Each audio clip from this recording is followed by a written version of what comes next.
कृष्ण हरे भागवत कृति रचाया भागवत कृति रचाया व्यास तुझे जय श्री कृष्ण हरे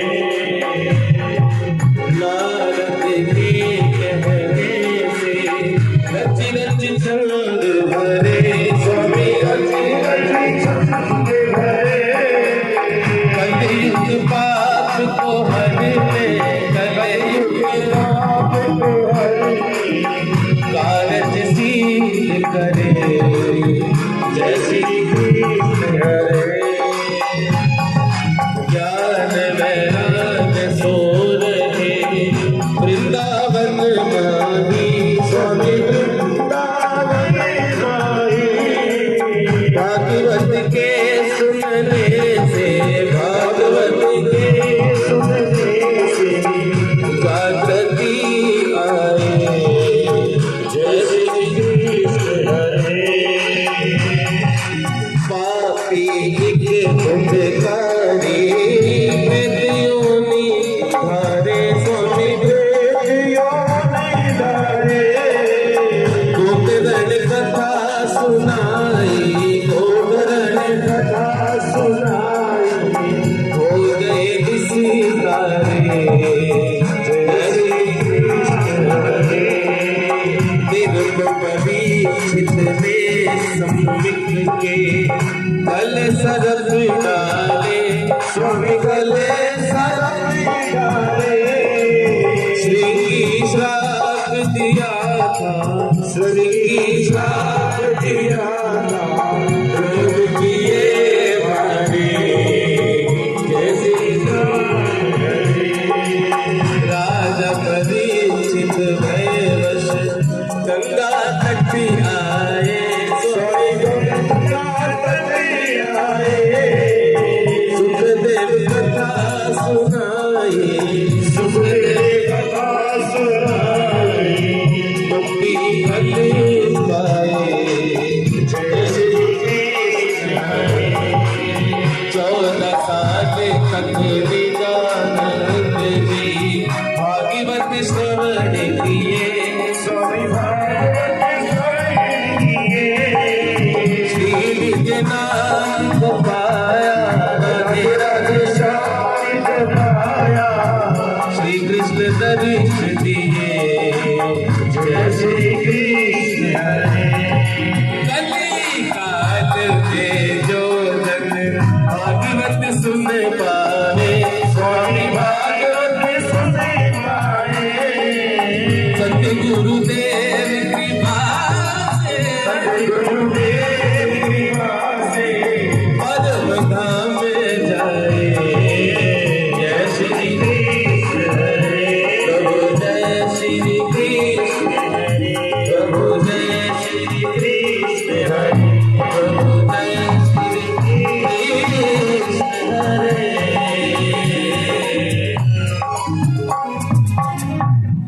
बोले कृष्ण कन्हैया लाल जय जय बोले श्रीमद् भागवत महापुराण की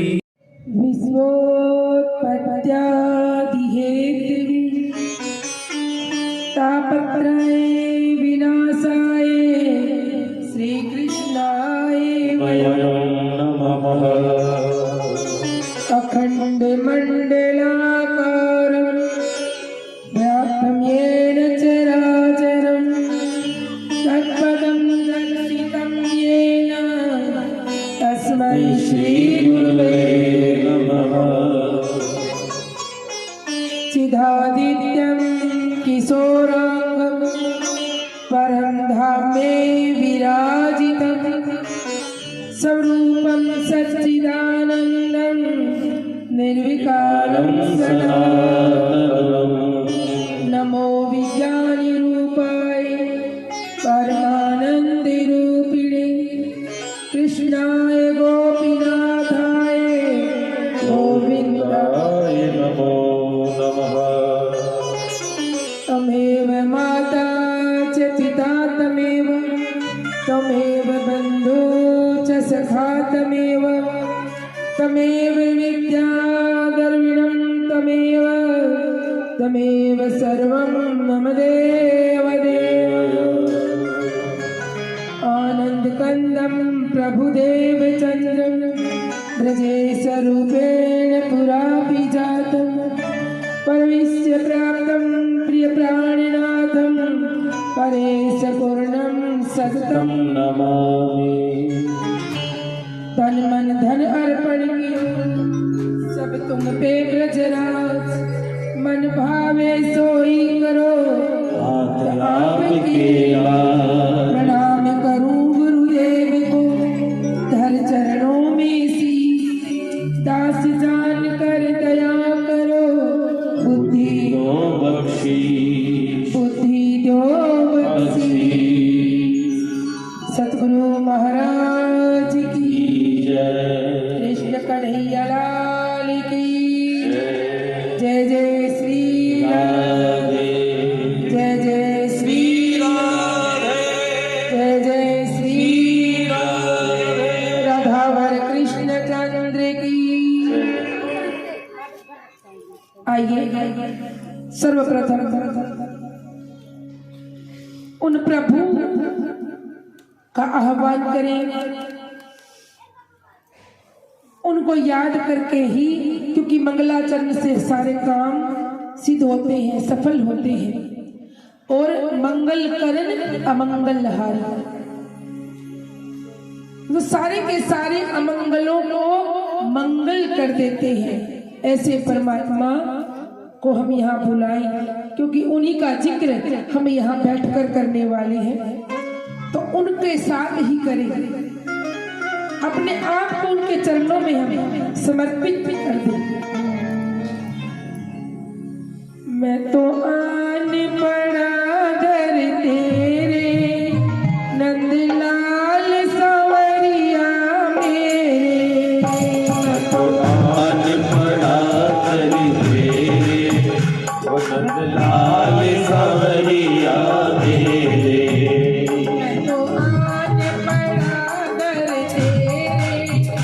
नंदलाल सांवरिया मेरे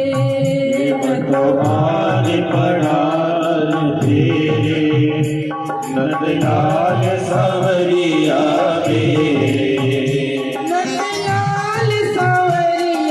मेरे नंदलाल सांवरिया मेरे गोपाल सांवरिया मेरे गोपाल सांवरिया मेरे। मैं तो आन पड़ा दर तेरे नंदलाल सांवरिया मेरे, मैं तो आन पड़ा दर तेरे नंदलाल सांवरिया मेरे। जय हो।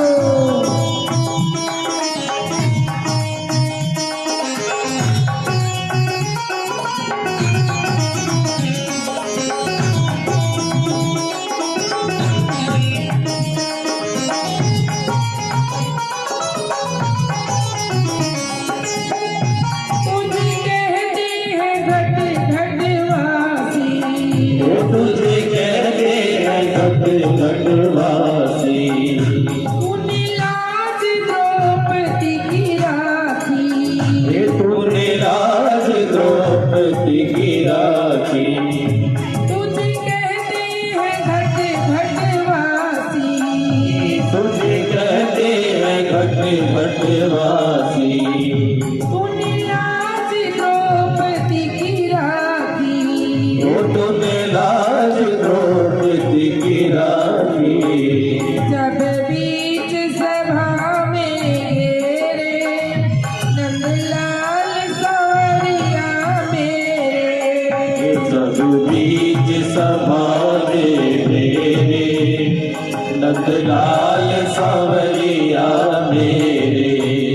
मैं तो आन पड़ा दर तेरे नंदलाल सांवरिया मेरे, मैं तो आन पड़ा दर तेरे नंदलाल सांवरिया मेरे। जय हो। सभी गाइए मीठी मीठी तालियों के साथ।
जगत कोई किनारा। मेरा कोई न सहारा बिन तेरे, नंदलाल सांवरिया मेरे। मेरा कोई न सहारा बिन तेरे, नंदलाल सांवरिया मेरे। मेरा कोई न सहारा बिन तेरे, नंदलाल सांवरिया मेरे। मेरा कोई न सहारा बिन तेरे, नंदलाल सांवरिया मेरे। जय हो।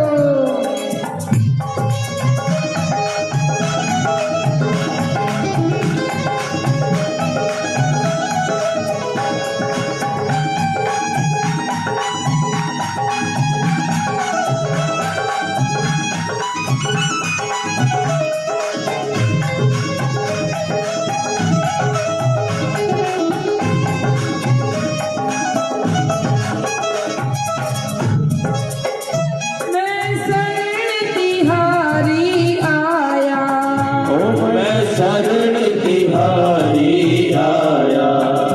दुख संकट से घबराया, ओ दुख संकट से घबराया। दुख संकट से घबराया। ओ दुख संकट से घबराया। मेरा कोई न सहारा बिन तेरे, हरि बोल। नंदलाल सांवरिया मेरे। मेरा कोई न सहारा बिन तेरे, नंदलाल सांवरिया मेरे। तो आन पड़ा दर तेरे, नंदलाल सांवरिया मेरे। भगवान बड़ा रे, ओ नंदलाल सांवरिया मेरे। गोपाल सांवरिया मेरे, गोपाल सांवरिया मेरे। ओ नंदलाल सांवरिया मेरे। कृष्ण कन्हैया लाल की, श्रीमद् भागवत महापुराण की, सुखदेव मुनि महाराज की, व्यास जी महाराज की, प्राणनाथ प्यारे की, सतगुरु महाराज की। मंच पर उपस्थित मेरे संगीत के साथ दे रहे मधुर स्वर के धनी भाई विकास जी, सुंदर भजन गायक भाई कुलदीप जी, भाई महेंद्र जी, भाई ओम प्रकाश जी, गंगवा से मेरे साथ पधारी हुई मेरी माता जी केशव पारी,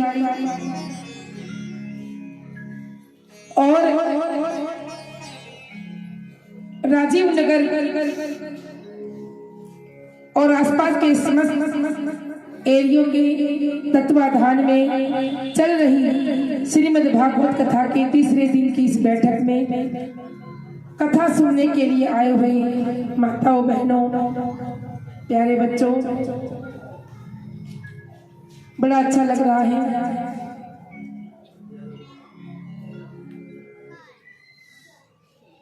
कहे विभीषण सुनो हनुमंता, बिन हरि कृपा मिले न संता।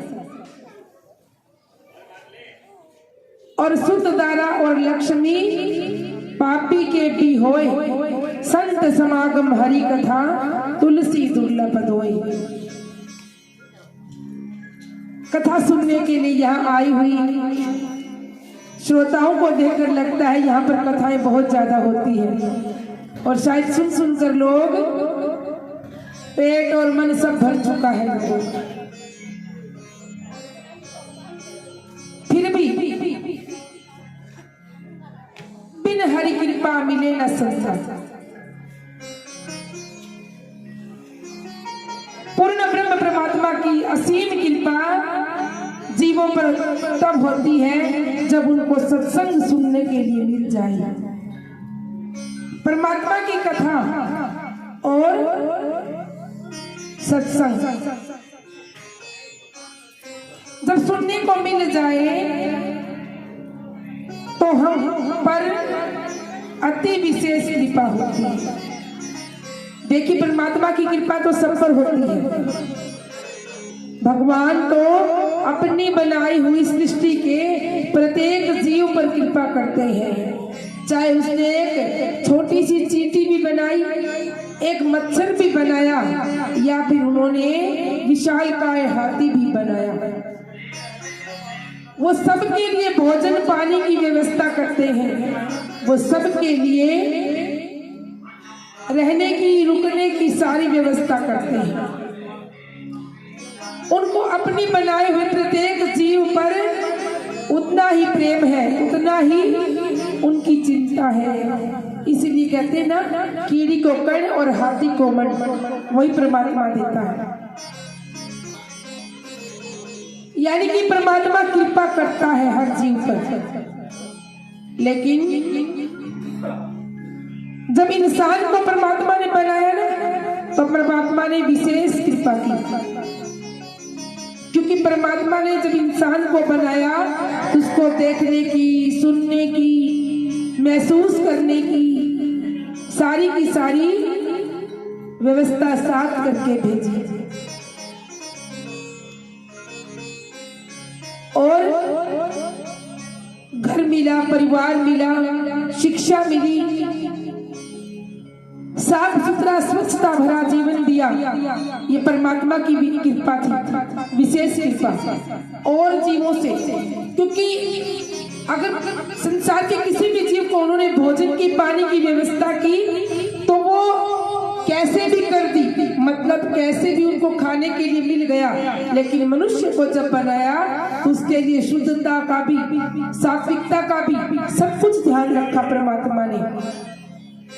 और परमात्मा की कृपा हुई हर जीव पर, और विशेष कृपा हुई मनुष्य पर। लेकिन परमात्मा की अति विशेष कृपा भी होती है, और वो अति विशेष कृपा उन लोगों पर होती है जो उनके सत्संग में आ जाते हैं, जो आकर के उनकी कथा में बैठ जाते हैं, उनके ऊपर अति विशेष कृपा। क्योंकि परमात्मा हर जीव को संसार में भेजता है, लेकिन हर जीव को अपने कर्म अनुसार आगे की योनियां मिलती है। लेकिन परमात्मा जिन पर विशेष, अति विशेष कृपा करे ना, उनको सत्संग मिल जाता है। और जब सत्संग मिलता है तो सत्संग सुनकर, सत्संग कर वो जीव सबसे पहले परमात्मा के नजदीक पहुंच जाता है। ये परमात्मा की अति विशेष कृपा, और वो हम सब पर बरस रही है। बोलो कृष्ण कन्हैया लाल की। हम यहाँ श्रीमद् भागवत कथा की तीसरे दिन की इस बैठक में बैठे हुए हैं, और कल की कथा में हमने सुना किस प्रकार भागवत कथा की रचना हुई, बनाया गया, कैसे बनाया गया। 4 वेद, 4 शास्त्र और 17 पुराणों को जब पढ़ा गया, उनका सार तत्व निकाला गया, और फिर वो सारा का सारा मिलाकर एक ग्रंथ पे रख दिया गया। उस ग्रंथ का नाम रखा गया श्रीमद् भागवत महापुराण। क्योंकि 17 तो पुराण है, लेकिन भागवत महापुराण है। क्योंकि भक्ति, ज्ञान, वैराग्य और त्याग इसमें कूट कूट कर भरा पड़ा है। जब हम इसको पढ़ेंगे, जब हम इसको सुनेंगे, तो हमारे जीवन में अज्ञानता निमिष मात्र रहेगी। और ज्ञानी व्यक्ति संसार में कहीं भी मात नहीं खा सकता। जो ज्ञानी है, क्योंकि उसको पता है उसको कहाँ जाना है, उसके लिए कौन सी राह सुगम है, कौन सा रास्ता सरल है, और कौन सा रास्ता उसके जीवन को सुंदर बनाने वाला है। राजीव नगर से बाहर निकलने के लिए रास्ते तो बहुत हैं, लेकिन साफ सुथरा रास्ता, कोई गली टूटी फूटी ना हो, इसमें कीचड़ ना हो, जहाँ रास्ते अच्छे हो, लोग अच्छे हो, ऐसे रास्ते सारे नहीं है। उस रास्ते को ढूंढने के लिए हमें 2-4 बार इस एरिया की रेकी करनी पड़ती है। पता करना पड़ता है कौन सी गली सुंदर है, कौन सा रास्ता ठीक है। इसी प्रकार मनुष्य को परमात्मा की तरफ जाने के लिए सत्संग रूपी सन्मार्ग पकड़ना पड़ता है, जो हम यहाँ बैठ करके आज इस कथा के माध्यम से इस रास्ते पर चलने का प्रयास कर रहे हैं। बोलो कृष्ण कन्हैया लाल। कल कथा में हमने धुंधकारी की कथा सुनी, नारद जी के पूर्व जन्म की कथा सुनी, ज्ञान वैराग्य और भक्ति, जो ज्ञान वैराग्य भक्ति के चलते वृद्ध हो गए थे, उनको कैसे श्रीमद् भागवत कथा सुनाई गई और ज्ञान और वैराग्य की मूर्छा तोड़ी गई। आज की कथा में जब सुखदेव जी महाराज ने पहली बार कथा सुनाई, वो कौन थे? वो हमारे भारत देश के सम्राट थे, राजा परीक्षित। और राजा परीक्षित को श्राप लग गया कि 7 दिन में उनकी मृत्यु हो जाएगी। श्रीमद् भागवत कथा में यही कथा सबसे पहले आती है महात्म्य के बाद। कहते हैं द्वापर युग का अंत समय चल रहा है और महाभारत का युद्ध जब समाप्ति होने वाला था, धृतराष्ट्र के सभी पुत्र मारे गए थे, बस एक दुर्योधन बचा था और गुरु द्रोणाचार्य का पुत्र अश्वत्थामा। लेकिन दोनों के मन में अभी भी घृणा मिटी नहीं है, अभी भी दुश्मनी वैसी की वैसी है। और दुर्योधन अश्वत्थामा से कहते हैं, अश्वत्थामा, जबकि इस युद्ध में मेरा पूरा का पूरा परिवार, मेरे भाई, मेरे पुत्र, मेरे जीजा, मेरे फूफा सब समाप्त हो चुके हैं, इन पांडवों ने उन सबको मार डाला। मैं चाहता हूं कैसे भी मैं इन पांडवों को मार डालूं। अश्वत्थामा कहता, कोई बात नहीं दुर्योधन, अभी भी हमारे पास मौका है। आज ही रात को जब पांडव सोएंगे तो हम उनको मार डालेंगे। और दुर्योधन ने और अश्वत्थामा ने योजना बना ली कि कल प्रातः होने से पहले 5 पांडवों को मार दिया जाएगा, क्योंकि जब युद्ध में वो नहीं मार सके तो उन्होंने षड्यंत्र से, धोखे से मारना चाहा। 5 पांडव उस दिन जल्दी उठकर स्नान करने के लिए चले गए और पीछे से पांडवों के ही कक्ष के बराबर में द्रौपदी के 5 पुत्र सो रहे थे। अश्वत्थामा और दुर्योधन धीरे से पैर दबा करके उस कक्ष में आए, देखा कि 5 पांडव युधिष्ठिर, भीम, अर्जुन, नकुल, सहदेव सब सो रहे हैं। मौका अच्छा है, अभी उनको मार देते हैं। और सो रहे उन 5 बालकों को पांडवों के भरोसे तलवार से उन अश्वत्थामा उनकी गर्दन काट देते हैं, सिर काट देते हैं। और जैसे ही गर्दन काटी, एकदम से द्रौपदी आई और द्रौपदी ने देखा कि अश्वत्थामा और दुर्योधन ने मेरे 5 पुत्रों को मार दिया। द्रौपदी रोने लगी, चिल्लाने लगी। दुर्योधन और अश्वत्थामा से कहा, ये तुमने क्या किया? पूरा कुटुंब परिवार तुमने खत्म कर दिया, उसके बाद भी तुमने अभी तक इन मासूम बालकों को भी मार दिया। तभी वहां पर भगवान कृष्ण और 5 पांडव भी आ गए। भीम और अर्जुन को गुस्सा आया और दुर्योधन और अश्वत्थामा को मारना चाहा। जैसे अश्वत्थामा को मारने लगे भीम, द्रौपदी ने रोक लिया। द्रौपदी ने कहा, मत मारो, क्योंकि मुझे पता है पुत्र जब मर जाए तो माँ की क्या दशा होती है। मेरे पुत्र मरे हैं, मुझे पता है मेरी मन की हालात, और इस अश्वत्थामा को मार दोगे तो गुरु पत्नी कृपी, द्रोणाचार्य जी की पत्नी और अश्वत्थामा की माँ, मुझे पता है उनकी भी आत्मा बड़ी तड़पेगी अपने पुत्र के लिए, इसलिए इसको मत मारो। भगवान कृष्ण कहते हैं अश्वत्थामा देखा, तुमने जानबूझकर द्रौपदी के 5 पुत्रों को मारा और वही द्रौपदी तुम्हें क्षमा कर रही है, क्यों? क्योंकि वो माँ है। अश्वत्थामा नीचे गर्दन करके खड़ा हुआ है, लेकिन भीम और अर्जुन इसी कोशिश में है कि अश्वत्थामा को मार दें, लेकिन भगवान कहते हैं किसी व्यक्ति को मारने से ज्यादा अगर उसका अपमान हो जाए वो मरे से भी ज्यादा बुरा होता है। इसके माथे में एक मणि है। अर्जुन से कहा, अर्जुन तुम इसके मस्तक में वो मणि निकाल लो, और इसके मणि निकालने के बाद जो मस्तिष्क में इसके माथे में जो घाव होगा वो हमेशा घाव कभी भरेगा ही नहीं, और ये संसार में यूं ही भटकता फिरेगा।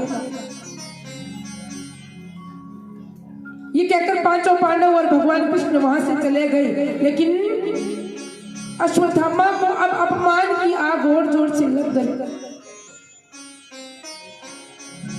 5 पांडव स्वर्ग चले गए और उनके पुत्र अर्जुन के पुत्र अभिमन्यु को युद्ध में पहले ही मारा जा चुका था, और अभिमन्यु की पत्नी है उत्तरा, और उत्तरा अब गर्भवती थी। अश्वत्थामा को पता लगा और उसके पास एक ब्रह्मास्त्र था। उसने सोचा पांडवों को तो मैं नहीं मार सका, लेकिन इन पांडवों ने मुझे बड़ा अपमानित किया, और उसने ब्रह्मास्त्र छोड़ दिया उत्तरा के गर्भ पर, और जैसे ही वो तीर उत्तरा के पेट में जाकर के लगा, उत्तरा के गर्भ में एक आग सी लग गई। उत्तरा भगवान को याद करने लगी, हे भगवान मेरे गर्भ में जो बालक है उस बालक को कुछ ना हो। और भगवान कृष्ण ने एक अंगूठे का आकार बनाया और उत्तरा के गर्भ में जाकर के उत्तरा के गर्भस्थ जो बच्चा है, जो शिशु है, उसके चारों तरफ एक सुरक्षा का घेरा बना दिया, और जब तक बालक गर्भ में रहा उसका कुछ नहीं दिखा, और समय आने पर इस बालक का जन्म हुआ, और जब जन्म हुआ उस बालक का नाम रखा गया परीक्षित।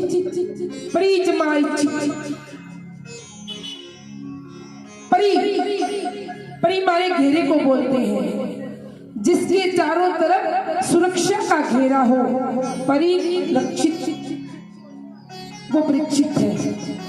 और कहते हैं जब परीक्षित का जन्म हो गया तो उन्होंने आंखें नहीं खोली, सब डर गए कि अब तो स्कूल में कोई और है भी नहीं, एक यही इसी बालक से आशा थी, और ये आंखें भी नहीं खोल रहा। लेकिन तभी उत्तरा ने भगवान को याद किया, हे केशव आपने हम पांडवों को हमेशा संभाला है, सुरक्षा दी है, जब आप गर्भ में आपने इसको मरने नहीं दिया तो अभी इसकी आंखें कौन खुलवाएगा। और कहते वहां भगवान आए, और जैसे भगवान कृष्ण ने उत्तरा के कक्ष में प्रवेश किया तभी एकदम से परीक्षित जो कि बालक था आंखें खोली, भगवान के दर्शन किए, और तब से कृष्ण के सानिध्य में ही रह करके पला बड़ा और बहुत ही महान राजा बना, बहुत ही धर्मपरायण, प्रजापरायण, धर्मनिष्ठ राजा परीक्षित।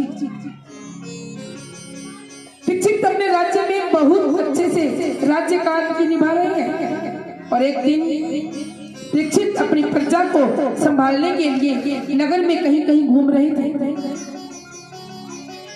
जैसे घूम रहे थे राजा परीक्षित ने देखा कि एक काला कलूटा भद्दा सा दिखने वाला पुरुष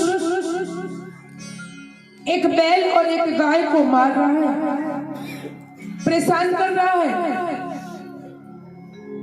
और गाय और बैल हाथ जोड़कर त्राहिमाम पुकार रहे हैं। परीक्षित ने देखा क्योंकि परीक्षित प्रजा बालक राजा है, प्रजा कभी दुखी ना रहे,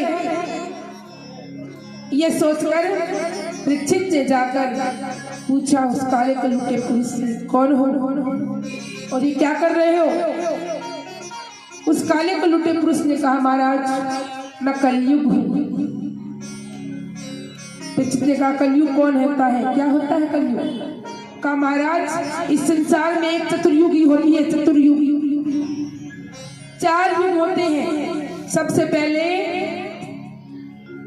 सतयुग, और उसके बाद में त्रेता युग, और फिर द्वापर, और फिर महाराज कलयुग। अभी द्वापर युग बिल्कुल खत्म होने वाला है और कुछ ही दिनों में महाराज मैं आऊंगा। राजा ने कहा, फिर तुम आओगे तो? कहा, महाराज सतयुग के लोग देवता जैसे होते थे, जैसे देवताओं के गुण होते वैसे सतयुग के लोगों के गुण थे। ना चोरी, ना झूठ, ना कपट, ना निंदा, ना चुगली, ना लूट, सब अपनी कमा कर खाकर दिन रात प्रभु के भजन में लीन रहने वाले लोग सतयुग में होते थे। और महाराज जब सतयुग बीता तो त्रेता युग आया, और त्रेता युग में भी लोग बहुत अच्छे थे, राम राज्य की पालना करने वाले लोग थे। और जब द्वापर आया तो द्वापर के लोग भी बहुत अच्छे थे, क्योंकि तीनों युग ही महान है। और तीनों युगों में समय समय पर परमात्मा धरती पर आए और आकर के लोगों को अच्छा जीवन जीने का मार्ग बताया, उस पर लोग चले भी। लेकिन महाराज अब कलयुग मेरी बारी है, और महाराज मेरे जो युग है ना वो कलयुग, कर युग है, या करो और भरो। और यहाँ पर लोग ना बुरे कर्म करने वाले ज्यादा रहेंगे, झूठ कपट चोरी निंदा लूट, किसी को देखकर खुशी नहीं होगी, कोई किसी को ऊंचा उठता हुआ देखकर खुश नहीं होगा। इसके युग में सबको पता होगा मैं गलत कर रहा हूं, लेकिन फिर भी गलत करता रहेगा। परीक्षित कहते जब इतना पता ही है तो मैं तुम्हें आने नहीं दूंगा, क्योंकि अब यहाँ का राजा मैं हूँ। कलयुग कहता, महाराज नहीं, ये तो नियम है, मुझे तो आना पड़ेगा। परीक्षित कहते फिर आओगे तो तुम्हें मैं तुम्हारे हिसाब से चलने नहीं दूंगा। कलयुग कहता, महाराज चलना भी पड़ेगा, क्योंकि मेरे समय में जो भी होगा सब गलत होगा, क्योंकि मैं कलयुग हूँ। इसमें तो लोग जितना खुद बचकर रहेंगे उतना ही ज्यादा अच्छा रहेगा। निश्चित कहते तुम जाओ यहाँ से, हम 3 युग ही अपना लेंगे, मैं तुम्हें आने नहीं दूंगा। कलयुग कहते महाराज ऐसा मत करो, आप मुझे सब जगह मत रहने दो, लेकिन मुझे 1-2 चीज प्रिय है, आप मुझे वहीं छोड़ दो, मैं वहीं पर रह लूंगा, बस मुझे और कुछ नहीं चाहिए। परीक्षित कहते हैं ठीक है, लेकिन तुम जहाँ सत्संग होगा, कथा होगी, जहाँ मंदिर होंगे, जहाँ भक्त लोग रहते होंगे, जहाँ माता पिता की सेवा होती होगी, जहाँ बहन बेटी की इज्जत होती होगी, जहाँ पर लोग एक दूसरे की निंदा नहीं करते होंगे, वहां पर तुम मत जाना कभी भी।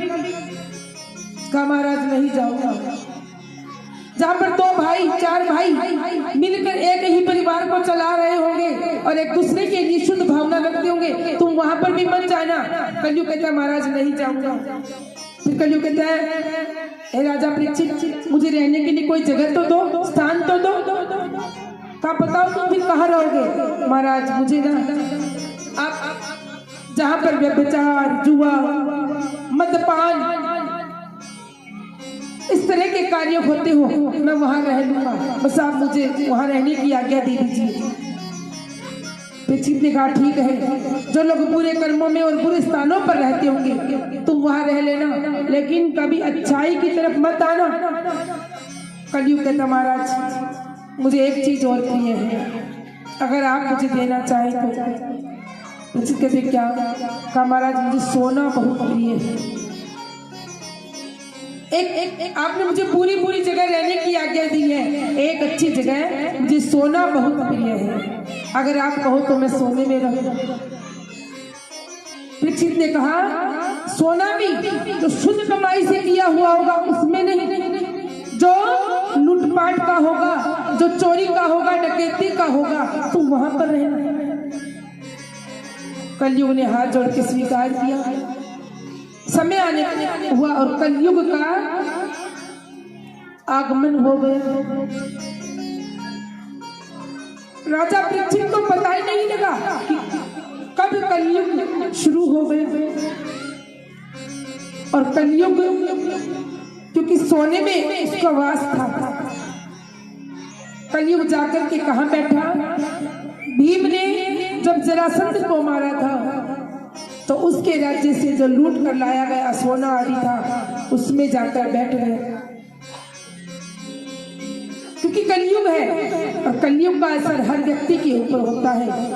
एक दिन राजा परीक्षित अपने महल में बैठे थे और बैठे बैठे मन में आया कि मैं आज मेरे दादा परदादाओं के जो पुराने कक्ष हैं उनको देखूं, क्या क्या रखा है वहां पर।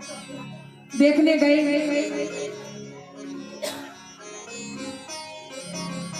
जाकर देखा सुंदर सुंदर मुकुट रखे हैं, सोना चांदी खूब रखा है। और राजा परीक्षित ने वहां उनमें से एक सुंदर मुकुट उठाया और अपने सिर पर पहन लिया। अरे ये तो मेरे दादा भीम का मुकुट है और मैं इसको पहनूंगा। और वो मुकुट में क्या था? कलयुग बैठा था, क्योंकि वो लूट कर लाया गया सोने का मुकुट था, उसमें कलयुग बैठा था। और जैसे ही राजा परीक्षित ने मुकुट पहना, सिर पर कलयुग सवार हो गया और राजा परीक्षित का मन बदल गया। मन बदल गया और मन में क्या भावना आई? जो राजा हमेशा सत्संग किया करता था, जो राजा हमेशा अपनी प्रजा के पालन के लिए सोचा करता था, जो राजा हमेशा जीवों पर दया करने की बात सोचता था, अहिंसा की बातें करता था, आज उसके मन में उसके विचार हिंसक हो गए। और अपने अनुचरों से, नौकर चाकरों से कहा चलो शिकार खेलने चलते हैं। सभी देख रहे हैं, अरे राजा परीक्षित शिकार खेलने की बात कर रही है, लेकिन राजा की आज्ञा तो माननी ही पड़ती है। और सब राजा के साथ शिकार खेलने के लिए चले गए। और राजा जब शिकार खेलने गया, पूरा दिन शिकार की तलाश में भटकता भटकता इधर उधर घूम रहा था। प्यास लग गई, कहीं भी पानी नहीं मिला, तो पानी पीने के लिए स्थान ढूंढने लगा। सामने ही एक संत शमीक ऋषि का आश्रम दिख गया और शमीक ऋषि के आश्रम में जाकर के जैसे ही गए, शमीक ऋषि भजन में थे, ध्यान अवस्था में थे और राजा के सिर पर तो कलयुग सवार था। मन में क्रोध आया, अहंकार आया, अरे मैं इस देश का राजा हूं और इस एक संत, साधारण सा संत होकर मुझे देखा भी नहीं, मुझे प्रणाम भी नहीं किया। क्रोध आ गया और वहीं पर एक मरा हुआ सर्प था पड़ा हुआ।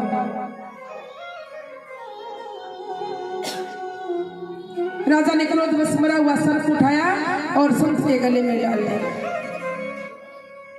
संत के गले में सर्प डाल दिया और वहां से चला गया। तभी राजा का संत का शिष्य श्रृंगी ऋषि वहां पर आए और आकर देखा मेरे गुरु के गले में किसी ने मरा हुआ सर्प डाल दिया। क्रोध आ गया। बोलो कृष्ण कन्हैया लाल की। बोलो हरि गोपाल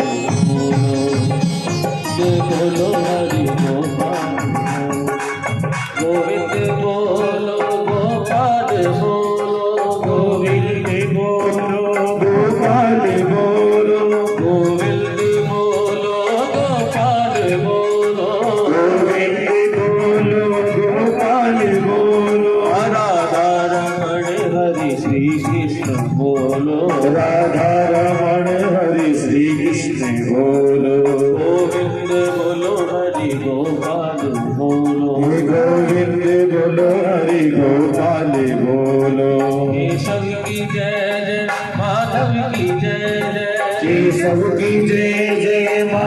की जय जय, केशव की जय जय, माधव की जय जय, केशव की जय जय, माधव की जय जय, मोर मुकुट बंसी वाले की जय जय, मोर मुकुट बंसी वाले की जय जय, गोविंद बोलो हरि गोपाल बोलो, गोविंद बोलो हरि गोपाल बोलो, हरे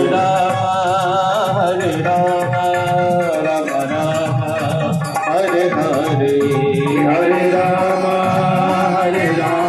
सभी कहो, हरे राम हरे हरे, हरे कृष्णा कृष्ण कृष्ण हरे हरे, हरे कृष्ण कृष्ण कृष्ण हरे हरे, हरे राम राम राम हरे हरे, हरे राम राम हरे हरे, हरे कृष्ण कृष्ण कृष्ण हरे हरे, हरे कृष्ण कृष्ण कृष्ण हरे हरे, हरे राम राम राम हरे हरे, हरे राम राम हरे हरे, हरे कृष्ण कृष्ण कृष्ण हरे हरे। बोलिए कृष्ण कन्हैया लाल की जय हो, कृष्ण कन्हैया लाल की जय। श्रृंगी ऋषि ने देखा मेरे गुरु के गले में किसी ने मरा हुआ सर्प डाल दिया, क्रोधित हो गए, श्राप दे दिया बिना सोचे बिना समझे। और श्राप में क्या कहा, जिस किसी भी ने मेरे गुरु जी के गले में ये मरा हुआ सर्प डाला, उसको आज से 7वें दिन यही सर्प जिंदा होकर डस लेगा, उसकी मृत्यु हो जाएगी। क्रोध में जब श्राप दिया, शमीक ऋषि की आंखें खुली और आंखें खुलते ही उन्होंने ध्यान के द्वारा देखा कि कौन आया था, कौन आया था। फिर देखा वो भी इतना बढ़िया इतना अच्छा राजा। अपने से श्रृंगी से कहा, श्रृंगी ऋषि तुमने बिना सोचे समझे श्राप भी दे दिया, तुम्हें पता है कौन आया था?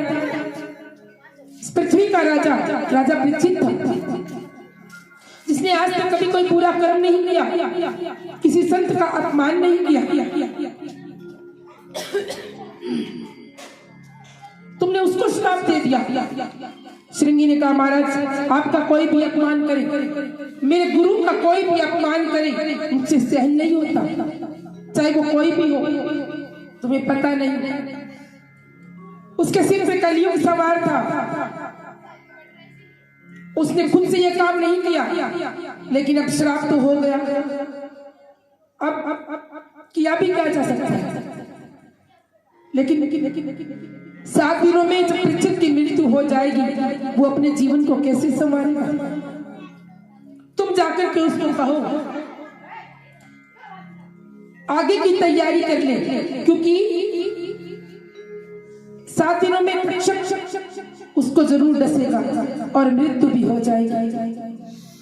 राजा श्रृंगी ने जाकर राजा परीक्षित से कहा, परीक्षित तुमने संत का अपमान किया, चाहे वो अनजाने में ही किया। और जब परीक्षित भी अपने घर गए और जाकर सिर से वो मुकुट उतारा, तो उनको भी अरे क्या कर दिया, एक संत का अपमान कर दिया। मन में पश्चाताप कर ही रहे थे, इतने में श्रृंगी ऋषि ने जाकर कह दिया, है राजन आज से 7वें दिन तुम्हें मृत्यु होगी, क्योंकि मैंने तुम्हें श्राप दे दिया। लेकिन अब 7 दिनों के बाद हमारे पास कोई समय, तुम्हारे पास कोई समय नहीं बचा। इन 7 दिनों में ही तुम्हें अपने जीवन का कल्याण करना है। परीक्षित कहता, महाराज ऐसे कैसे 7 दिनों में कल्याण हो जाएगा? संतों से सलाह की गई, ज्योतिषियों को बुलाया गया, सबने कहा राजा मृत्यु निश्चित है और इन 7 दिनों में मृत्यु तो आएगी आएगी, लेकिन तुम अपने अगले घर की तैयारी कर लो। तुम अपना जीवन, जो तुम्हारा जीवन है, जो अभी केवल 7 दिनों में ही है, इन 7 दिनों में तुम्हें भक्ति, सेवा, सुमिरन, सत्संग करना है और परमात्मा के चरणों की प्राप्ति करनी है। क्योंकि इस घर की तैयारी तो हम सब ने कर रखी है, इस घर की तैयारी हम सब ने कर रखी है, लेकिन जो अगला घर है जहां जाकर कभी वापस नहीं आना पड़ेगा, जहां हम चले तो गए लेकिन उस घर से हमें वापस नहीं आना, उस घर की हमारे पास अभी तक कोई तैयारी नहीं है। और माताओं बहनों भाइयों, वास्तव में हम भी, हमारे पास भी 7 ही दिन है, सोमवार, मंगलवार, बुधवार, वीरवार, शुक्रवार और रविवार। जब भी हम संसार से जाएंगे हम इन 7 दिनों में ही जाएंगे। इन 7 वारों में कोई ना कोई दिन हमारे लिए भी निश्चित हो चुका है।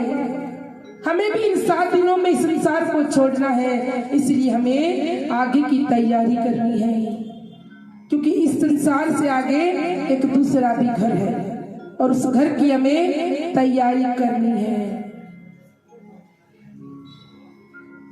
और कैसे करनी है? श्रृंगी ऋषि राजा परीक्षित को कह रहे हैं, बहुत सुंदर भजन हमारे विकास भैया गाएंगे। माया के ओ पुजारी, आगे की कुछ खबर है, इस घर से और आगे एक दूसरा भी घर है।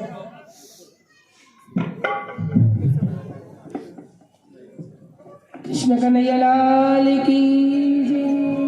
परीक्षित को समझा रहे हैं संत, माया की ओ पुजारी, आगे की कुछ खबर है, इस घर से और आगे एक दूसरा भी घर है। माया की ओ पुजारी, आगे की कुछ खबर है, उस घर की और आगे एक दूसरा भी घर है। माया की ओ पुजारी, आगे की कुछ खबर है, उस घर से और आगे एक दूसरा भी घर है।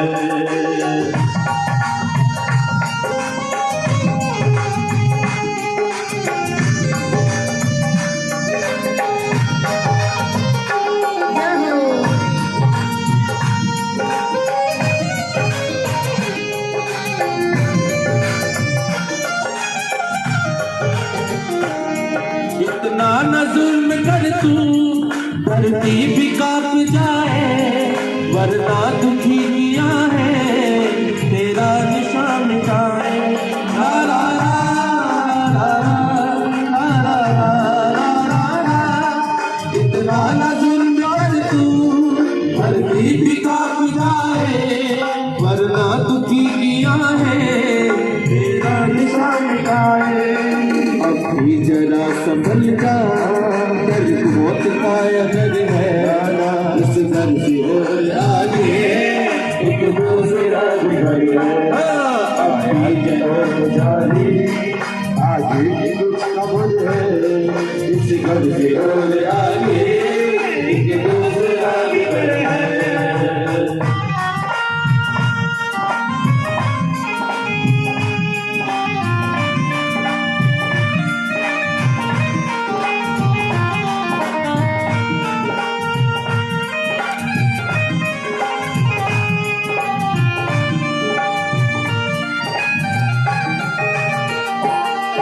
जो पाप कर गए हैं वो अब भी कर रहे हैं, कुत्ते की मौत देखो वो पापी मर रहे हैं।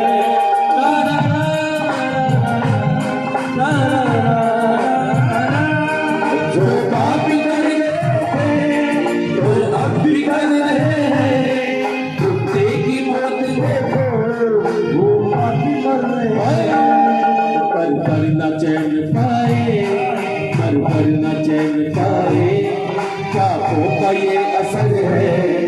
पर न चैन पाए, पापों का ये असर है, इस घर से और आगे एक दूसरा घर है।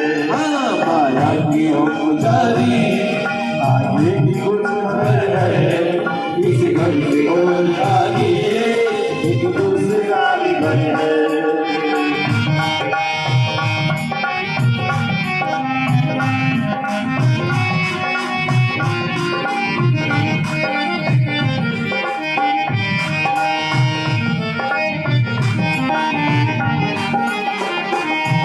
क्यों भूलता है उसको दिन पड़ेगा जाना महलों को छोड़ पगले, जंगल में हो ठिकाना।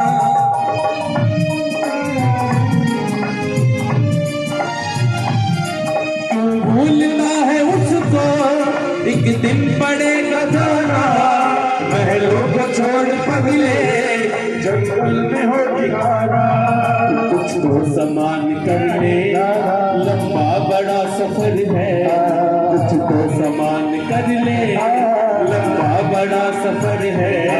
इस घर से और आगे एक दूसरा भी घर है, माया की और पुजारी आगे की दुनिया है।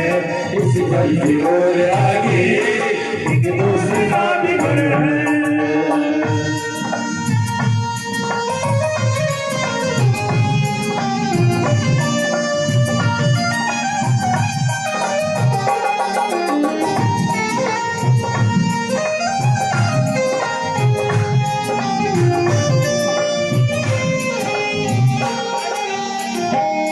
रावण व कंस बाली में मौत मर गए हैं, तुलसी व सूरवीरा मर कर भी तर गए हैं। ला ला ला ला ला ला।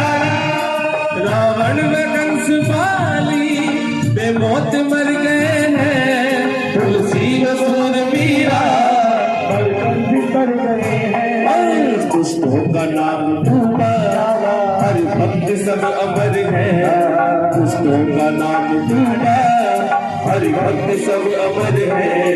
इस घर से और आगे एक दूसरा भी घर है, माया की पुजारी आगे की कुछ खबर है।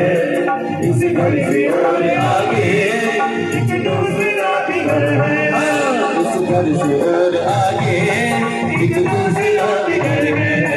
इस घर से और आगे एक दूसरा भी घर है। बोली कृष्ण कन्हैया लाल की जय हो। कृष्ण कन्हैया लाल की। परीक्षित को समझाया और परीक्षित ने फिर अपने संत गुरुजनों से सलाह किया और सभी ने परीक्षित को एक ही सुझाव दिया। 7 दिनों में अगर आपको श्राप लग गया मृत्यु का, तो आपको और कोई साधन मुक्ति नहीं दिला सकेगा। केवल श्रीमद् भागवत कथा ही मुक्ति की प्रदाता है, जो आपकी लोक को परमात्मा के चरणों से लगा देगी, आपके भव बंधनों को काट देगी और सुखदेव जी को गुरु धारण कर लीजिए।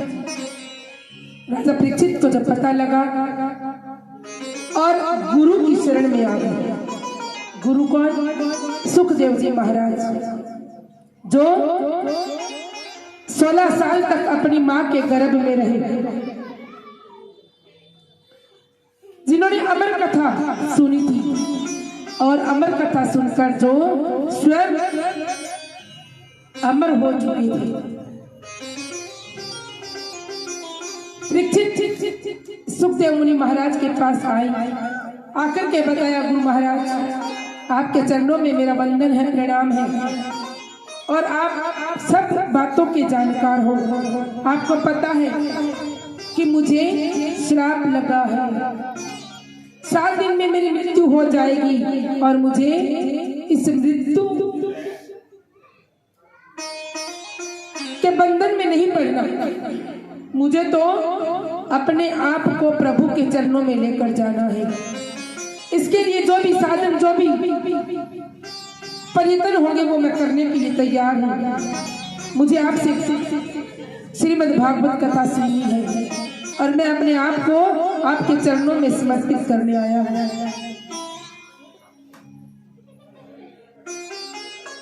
क्योंकि जब संसार के चारों तरफ के रास्ते बंद हो जाते हैं ना, तो लोग संतों के गुरु की चरण में जाते हैं, और गुरु बिना भवजल तर ही न कोई। गुरु के बिना संसार में कोई तारने वाला भी नहीं है। गुरु बिन ज्ञान, ज्ञान बिन भक्ति, भक्ति बिन कल्याण नहीं, श्रद्धा और विश्वास बिना कभी मिलते हैं भगवान नहीं। परीक्षित ने भी अपने आप को गुरु चरणों में सौंपा और सुखदेव मुनि महाराज जिन्होंने निश्चय ही कर लिया है कलयुग में भक्ति का प्रचार करना है और इस भागवत कथा का शहर से स्वीकार कर लिया और परीक्षित को लेकर गंगा के तट पर आ गए और गंगा तट पर आकर के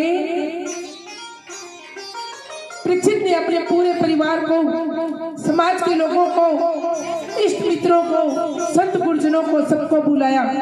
सुंदर भागवत कथा का पंडाल बनाया गया। पंडितों ने हवन पूजा मंत्र सब शुरू किया और अब कई लोग बोल देते हैं कि भागवत कथा ब्राह्मण लोग करते हैं और सबसे पहले संसार में भागवत कथा किसने किसको कही? नैमिषारण्य क्षेत्र में संतों ने कही। सुत जी महाराज एक संत हैं और उन्होंने 88,000 संतों को सुनाया। आज सुखदेव महाराज भी एक यति संत हैं, तपस्वी हैं, संसार से वितराग हैं। वो संत राजा परीक्षित को कथा सुनाने के लिए बैठ गए हैं और परीक्षित से कह रहे, परीक्षित अब तुम संसार से अपनी आसक्ति को हटा लो और जब यहाँ बैठे हो तो अपने मन को परमात्मा के चरणों से जोड़ लो, क्योंकि जो कथा मैं तुम्हें सुनाने जा रहा हूँ वो तुम्हें भक्ति मार्ग पर लेकर चली जाएगी। तुम्हारे मन को, तुम्हारी आत्मा को प्रभु के चरणों में लेकर जाएगी। ऐसी कथा मैं तुम्हें सुनाने जा रहा हूँ। और परीक्षित कहते हैं, गुरु महाराज आप मुझे कथा तो सुना रहे हो, लेकिन पहले मैं आपका वंदन तो कर लूं, पहले मैं आपके चरणों में वंदन तो करूं, क्योंकि आप मुझे इतना भव्य ज्ञान देने वाले हो, आप मेरी आत्मा को जागृत करने वाले हो, तो मैं अपने आप को आपके चरणों में समर्पित तो कर दूं। और परीक्षित ने फिर गुरु वंदना गाई। बोलो कृष्ण कन्हैया लाल की, सतगुरु महाराज की। सतगुरु मैं तेरी पतंग बाबा, मैं तेरी पतंग, हवा बिच उड़ती जावांगी, हवा बिच उड़ती जावांगी। सतगुरु टोर हथों छड्डी ना मैं कट्टी जावांगी, बाबा टोर हथों छड्डी ना मैं कट्टी जावांगी। बाबा जी मैं कट्टी जावांगी, बाबा जी मैं कट्टी जावांगी, बाबा जी मैं कट्टी जावांगी, बाबा जी मैं कट्टी जावांगी। सतगुरु मैं तेरी पतंग बाबा, मैं तेरी पतंग, हवा बिच उड़ती जावांगी, हवा बिच उड़ती जावांगी। बाबा डोर हथों छड्डी ना मैं कट्टी जावांगी, बाबा डोर हथों छड्डी ना मैं कट्टी जावांगी। बाबा जी मैं कट्टी जावांगी, बाबा जी मैं लुटी जावांगी, बाबा जी मैं कट्टी जावांगी, बाबा जी मैं लुटी जावांगी।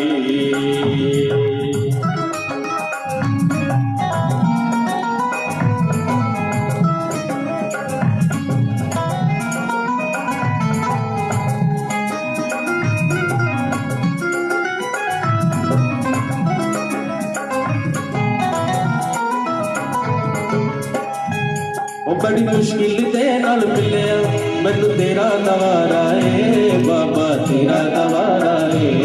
बड़ी मुश्किल दे नाल मिलिया मैनू तेरा दवारा है बाबा, तेरा दवारा है।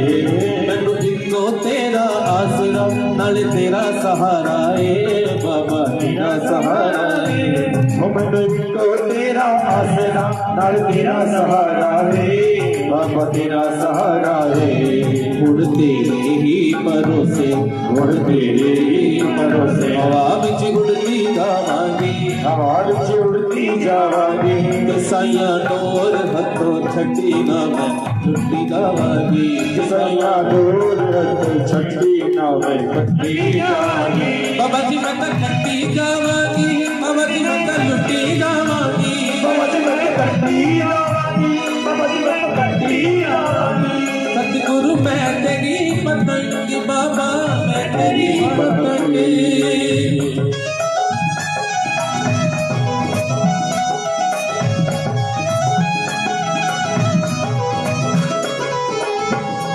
मन चरण कमल दे नालों मैनू दूर हटावी ना बाबा दूर हटावी ना ਇਹਦਾ ਚਰਨ ਕਮਲ ਦੇ ਨਾਲੋਂ ਮੈਨੂੰ ਦੂਰ ਹਟਾਵੇ ਨਾ ਬਾਬਾ ਦੂਰ ਹਟਾਵੇ ਨਾ ऐसे झूठे जग के अंदर मेरा पेचा लावी ना बाबा पेचा लावी ना ਇਸ ਝੂਠੇ ਜਗ ਦੇ ਅੰਦਰ ਮੇਰਾ ਪੇਚਾ ਲਾਵੇ ਨਾ ਬਾਬਾ ਪੇਚਾ ਲਾਵੇ ਨਾ जे कटी गई ना सतगुरु ये कटी ਗਈ ਨਾ ਸਤਿਗੁਰੂ फिर मैं लुटी जावांगी बाबा जी मैं लुटी जावांगी साइया डोर हथों छटी ना मैं कटी जावांगी बाबा डोर हथों छटी ना मैं कटी जावांगी बाबा जी मैं लुटी जावांगी बाबा जी मैं लुटी जावांगी बाबा जी मैं लुटी जावांगी ਬਾਬਾ ਜੀ ਮੈਂ ਲੁੱਟੀ ਜਾਵਾਂਗੀ सतगुरु मैं तेरी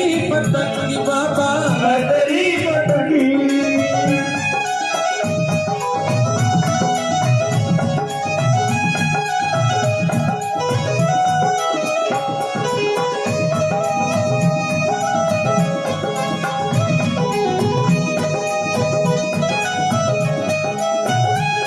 अज मल्लिया बूहा आके मैं तेरे द्वार दा बाबा तेरे द्वार दा ਅੱਜ ਮਲਿਆ ਬੂਹਾ ਆਕੇ ਬਾਬਾ ਤੇਰੇ द्वार ਦਾ ਬਾਬਾ ਤੇਰੇ द्वार ਦਾ हथ रख दे तू एक बारी मेरे सिर ते प्यार दा बाबा सिर ते प्यार दा ਹੱਥ ਰੱਖ ਦੇ ਤੂੰ ਇੱਕ ਵਾਰੀ ਮੇਰੇ ਸਿਰ ਦੇ ਪਿਆਰ ਦਾ ਬਾਬਾ ਸਿਰ ਦੇ ਪਿਆਰ ਦਾ फिर जन्म मरण दे गेले फिर जन्म मरण दे गेले तो मैं बची जावांगी बाबा जी मैं बची जावांगी साइया डोर हथों छटी ना मैं कटी जावांगी ये बाबा रोज हथ छट्टी ना मैं हट्टी जावांगी बाबा जी मैं तो कटी जावांगी बाबा जी मैं तो लुटी जावांगी बाबा जी मैं तो कट्टी जावांगी बाबा जी मैं तो लुट्टी जावांगी सतगुरु मैं तेरी पतंग बाबा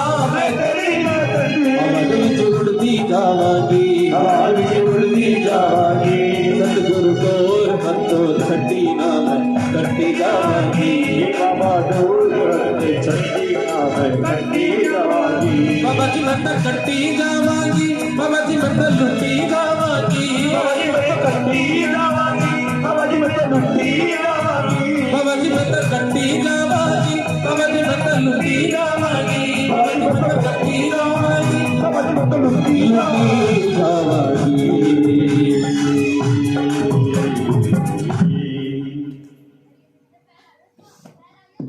कृष्ण कन्हैया लाल की जय जय जय परीक्षित ने जब सुखदेव महाराज के चरणों में गुरु वंदना किया और अब परीक्षित जी को सुखदेव मुनि महाराज लेकर बैठ गए हैं और कथा सुनाना प्रारंभ कर रहे हैं। सबसे पहले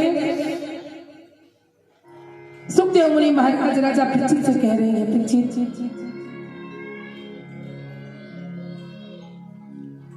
इस मानव तन को पाने के बाद अगर फिर भी हमने इसका महत्व नहीं समझा, चलो तुम्हें तो श्राप लग गया, 7 दिन में तुम्हें मृत्यु होनी है और तुमने समय से पहले शिक्षा ली और तुम गुरु शरण में आ गए। लेकिन संसार के ऐसे भी लोग हैं पूरी जिंदगी निकल जाती है पता होते भी, लेकिन संसार के विषय राग धंधे इतना प्रभावित करते हैं, संसार की माया इतना प्रलोभित करती है इंसान को कि वो सारी जिंदगी निकाल देता है, लेकिन कभी सत्संग में परमात्मा के भजन में नहीं आ पाता। क्यों नहीं? क्योंकि माया से इतना प्रभावित है। और बता रहे हैं सुखदेव जी कि परीक्षित कथा प्रारंभ होती है तुम्हारे वंश से। द्वापर युग है, महाभारत काल है और राजा पांडु के 5 पुत्र हैं, युधिष्ठिर, भीम, अर्जुन, नकुल, सहदेव और पांडु के ही बड़े भाई धृतराष्ट्र हैं जो कि नेत्रहीन हैं। उनके 101 पुत्र हैं और जब राजा पांडु की अकस्मात मृत्यु हो गई तो पांडु के पुत्र छोटे हैं, यही सोचकर राजमाता सत्यवती ने धृतराष्ट्र को राजा बना दिया। काम चलाओ। लेकिन धृतराष्ट्र को अब वो गद्दी इतनी प्रिय हो गई कि अपने बाद वो अपने पुत्रों को उत्तराधिकारी बनाने पर तुला है और उसने अपने मन से अपने बेटे दुर्योधन को वहां युवराज भी बना दिया। राजा पांडु के पुत्र युवा हो गए, जब अपना हिस्सा मांगने आए तो उनको उसी राज्य हस्तिनापुर की एक बंजर भूमि दे दी गई और उसी बंजर भूमि को उन्होंने मेहनत करके अपनी एक छोटी सी नगरी बसाई, इंद्रप्रस्थ। और उस नगरी में अपना सुंदर महल बनाया। अब घर में कोई भी हम नया घर, संसार में कोई नया घर बनाते हैं, नई दुकान, नया व्यापार, नया बिजनेस करते हैं तो उसमें हवन पूजन पाठ किया जाता है, सभी इष्ट मित्रों को और रिश्तेदारों को बुलाया जाता है। पांडवों ने भी जब अपना महल बनाया, नई नगरी का निर्माण किया स्वयं मेहनत करके, तो भगवान कृष्ण उनके भाई थे, मामा के पुत्र थे, सलाह दिया युधिष्ठिर आप सभी को बुलाइए, मुहूर्त कीजिए। युधिष्ठिर ने सबको न्योता भेजा, निमंत्रण भेजा, सारे आए भी।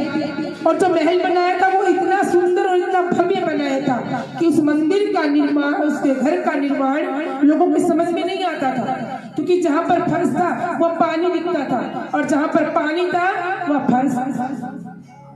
सभी आए, दुर्योधन भी आया अपने मामा शकुनी के साथ और उस महल की भव्यता को देखकर मन किया घूमने का।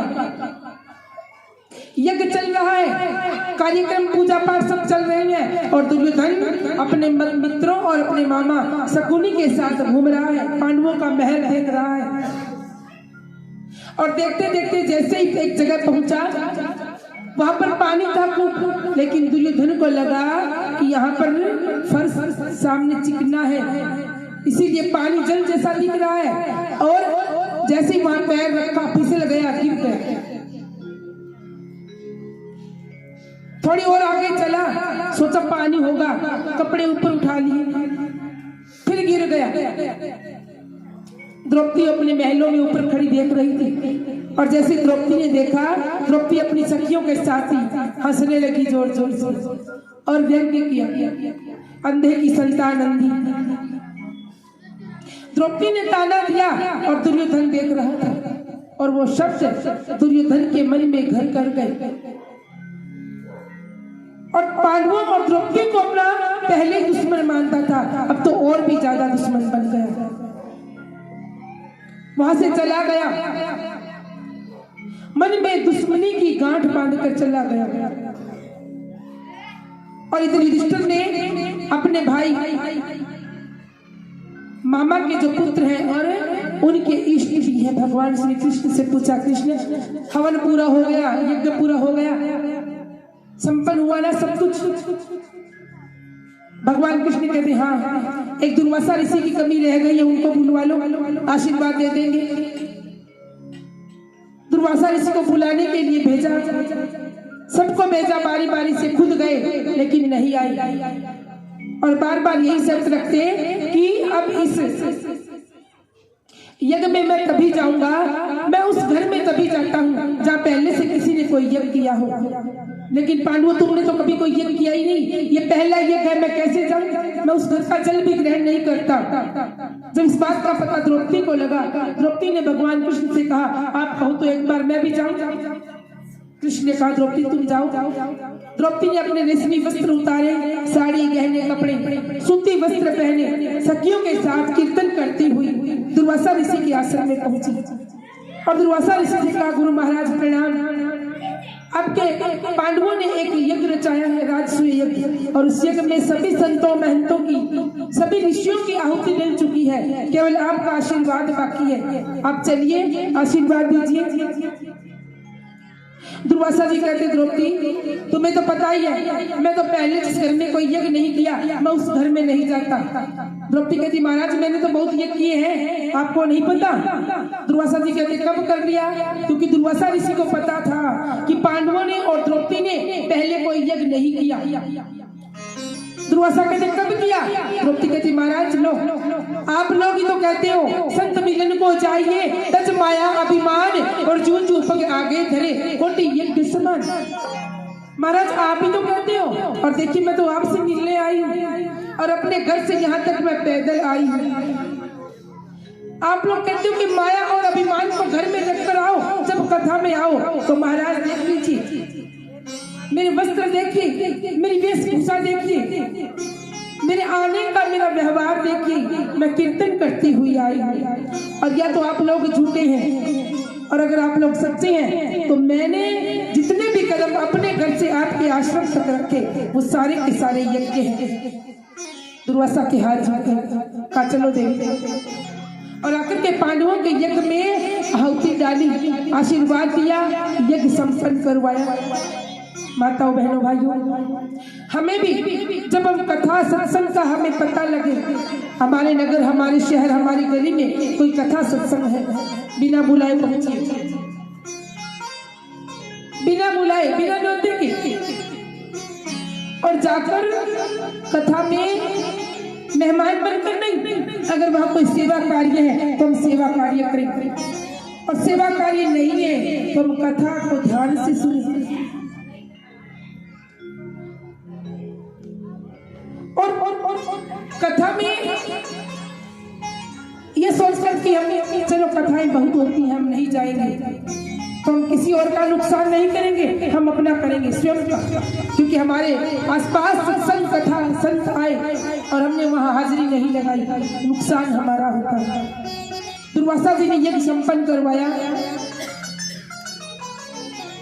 दुर्योधन वापिस अपने नगर में आ गया हस्तिनापुर में, और आकर के बस अब एक ही रटना है, किस प्रकार पांडवों और द्रौपदी को मैं अपमानित करूं। अपने मामा शकुनी से कहता मामा कुछ करो, मामा कहता भांजे थोड़ा ठंड रख, सब कुछ होगा लेकिन तुम इतना उतावलबाजी मत करो। और एक दिन क्योंकि शकुनी बहुत बड़ा जुआरी था, दुर्योधन से कहा जाओ पांडवों को लौटा दो, हमने यहाँ पर एक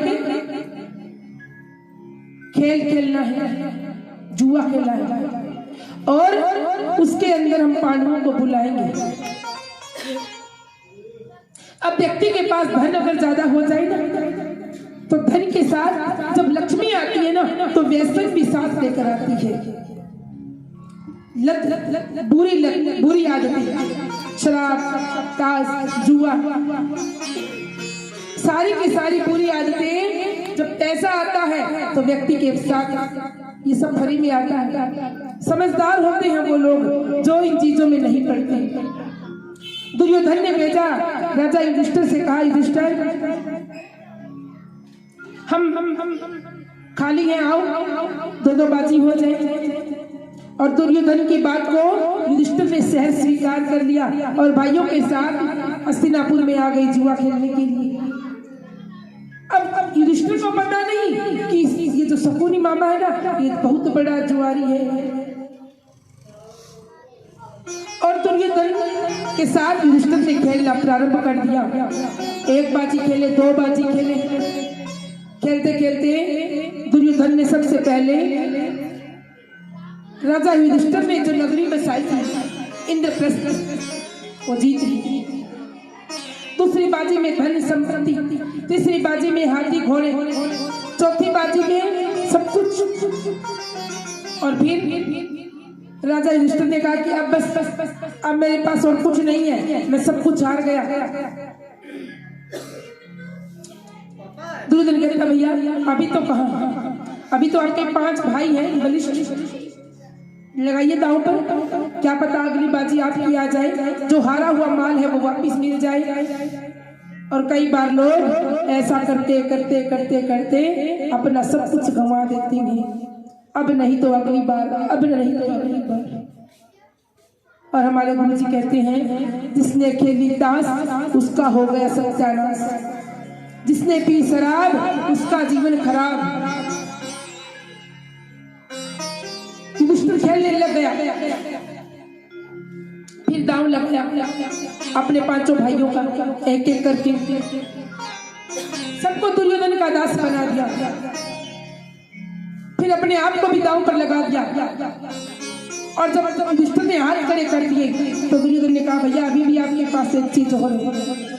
आपकी पत्नी द्रौपदी को भी दांव पर लगवा दिया। और जब द्रौपदी को दांव पर लगा दिया तो दुर्योधन के हाथ में बाजी आ गई। सोचा आप बताऊंगा।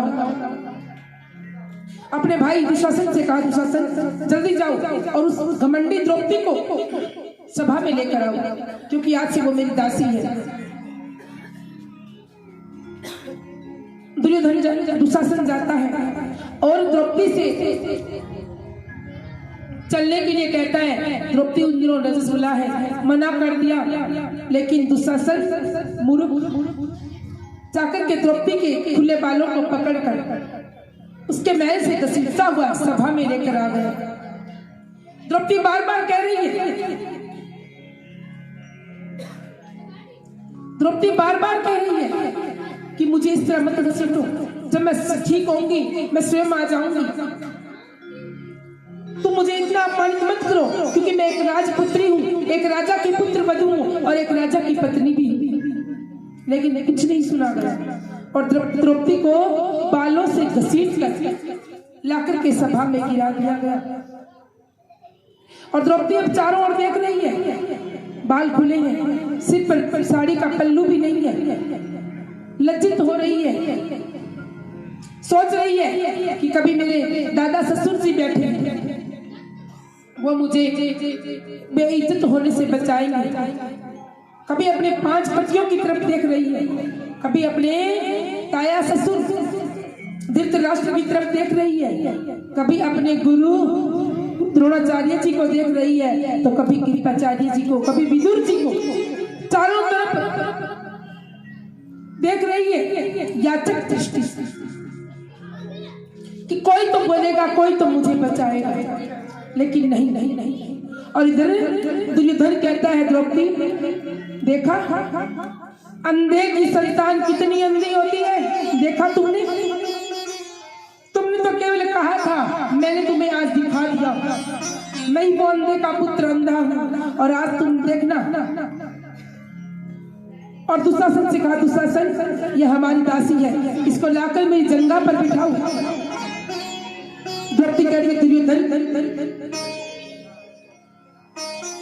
तुम्हें जरा लज्जा नहीं आ रही?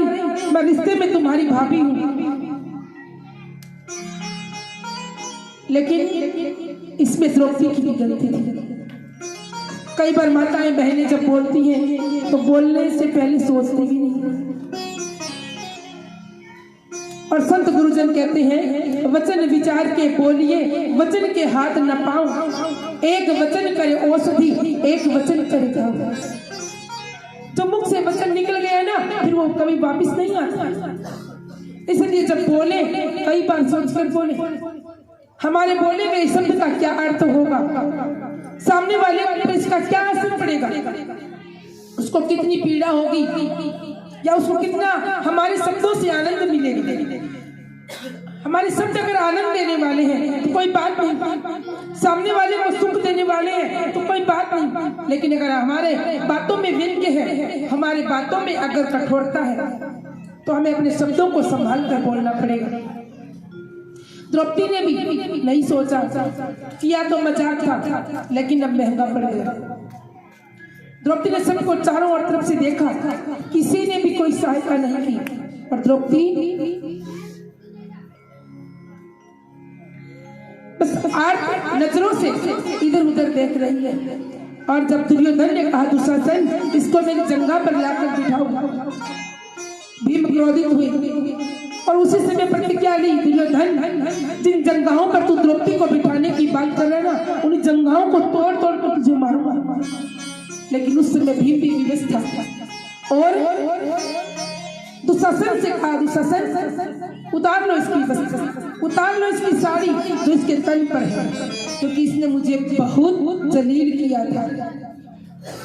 और दुशासन उठा और द्रौपदी के तन से उसकी साड़ी को उतारने लगा। द्रौपदी कह रही है, दुशासन मैं तुम्हारी भाभी लगती हूँ और भाभी माँ के समान होती है, तुम ध्यान रखो, तुम्हें इसकी सजा बहुत मिलेगी। लेकिन उस समय सारे के सारे घमंड में चूर थे और द्रौपदी के तन से साड़ी उतारने लगे। और जब द्रौपदी ने देखा कि अब ना मेरे ससुर, दादा ससुर, ताया ससुर, मेरे पति गुरुजन मुझे कोई नहीं बचाएगा, आज तो मेरी लाज जाने ही वाली है, तो द्रौपदी ने बस अपने आप को आंखें बंद करके हाथ जोड़ के अपने आप को परमात्मा को सौंप दिया और श्री कृष्ण से पुकारती है, कृष्ण आज मेरी लाज जा रही है,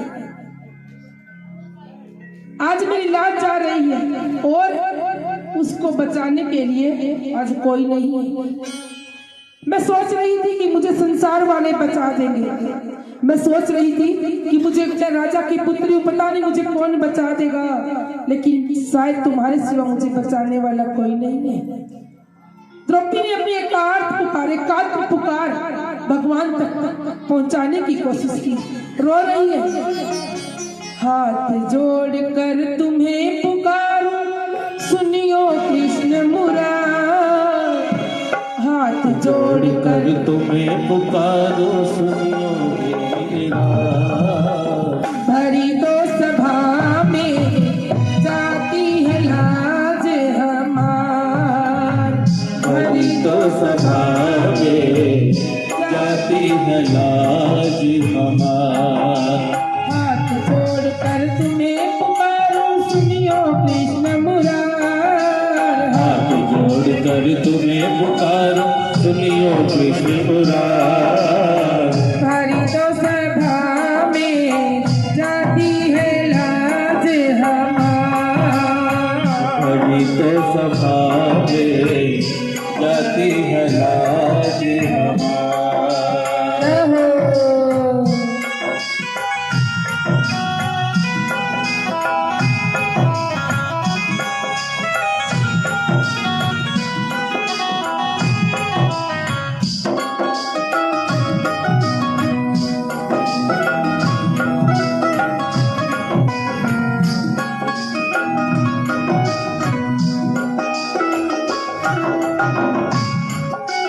बीच सभा में जबरन हमको लाए हैं, बीच सभा में जबरन हमको लाए हैं, बीच सभा में जबरन हमको लाए हैं, बीच सभा में जबरन हमको लाए हैं, तनिक नहीं मन के अंदर शर्माए हैं, तनिक नहीं मन के अंदर शर्माए हैं, दोस्त दुशासन खींच रहा है साड़ी आज हमार, दुशासन खींच रहा है साड़ी आज हमार, भरी तो सभा में जाती है लाज हमार, भरी तो सभा में जाती है लाज हमार। रो रही है द्रौपदी और अंदर से आंसू निकल कर आ रहे हैं।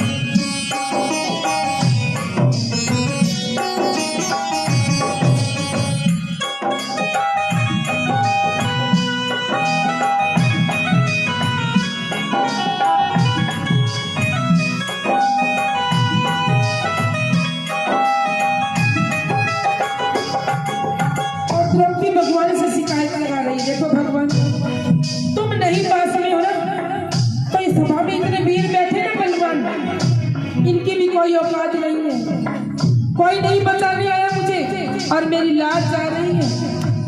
बड़े बड़े बलवान सभा में आए हैं, बड़े बड़े बलवान सभा में आए हैं, बड़े बड़े बलवान यहाँ पर आए हैं, अरे बड़े बड़े बलवान यहाँ पर आए हैं, तनिक नहीं मन के अंदर शर्माए हैं, तनिक नहीं मन के अंदर शर्माए हैं, बीच सभा में बैठे शीश झुकाए हैं, अरे बीच सभा में बैठे शीश झुकाए हैं, कोई न कहता बात धर्म की अबला करे पुकार, कोई न कहता अबला करे पुकार। तो सभा में जाती है लाज हमारी, तो सभा में जाती है लाज हमारी। हाथ जोड़कर तुम्हें पुकारूं सुनियो कृष्ण मुरारी, हाथ जोड़कर तुम्हें पुकारूं सुनियो कृष्ण मुरारी। तो सभा में जाती है लाज हमारी, तो सभा में जाती है लाज हमारी।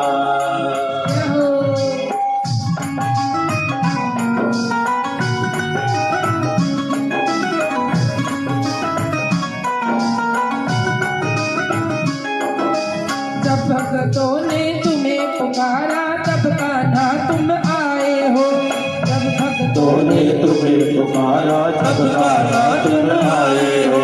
मेरी बारी कहाँ प्रभु जी इतनी देर लगाए हो, मेरी बारी कहाँ प्रभु जी इतनी देर लगाए हो।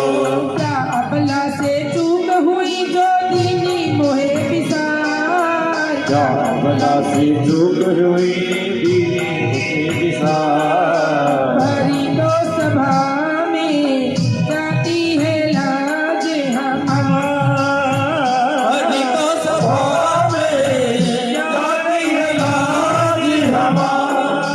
हाथ जोड़कर तुम्हें पुकारूं सुनियो कृष्ण मुरारी, हाथ जोड़कर तुम्हें पुकारूं सुनियो कृष्ण मुरारी। हरि तो सभा में जाती है लाज हमारी, हरि तो सभा में जाती है लाज हमारी। द्रौपदी कह रही है सुना है मैंने निर्बल के बलराम, हे भगवान मैंने सुना है जो निर्बल है उनके बल आप हो, हे प्रभु। और द्रौपदी आंखों में अविरल आंसुओं की धारा बहा रही है, मन से आत्मा से रो रही है और सब पर दुख प्रकट कर रही है, मुझे बचाने के लिए कोई नहीं आ रहा।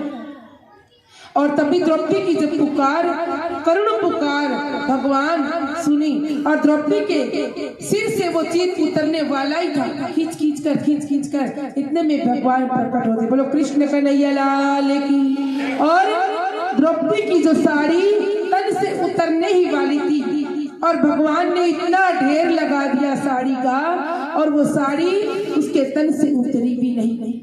और देखने वालों ने क्या देखा कि नारी है कि साड़ी है, कि साड़ी है कि नारी है, कि नारी ही की साड़ी है कि साड़ी ही की नारी है। लोगों ने कविता ही बना दी कि साड़ी का इतना ढेर लगा दिया। ऐसे हैं मेरे कृष्ण, ऐसे हैं वो मेरे भगवान। जब कोई उनको पुकार ले, कोई दिल से पुकारे तो सही। और हम संसार वाले ऊपर आपर से आरती करते रहते, तेरा तुझको अर्पण क्या लागे मेरा, और फिर रखते उसी पर ही ध्यान है जो मेरा है।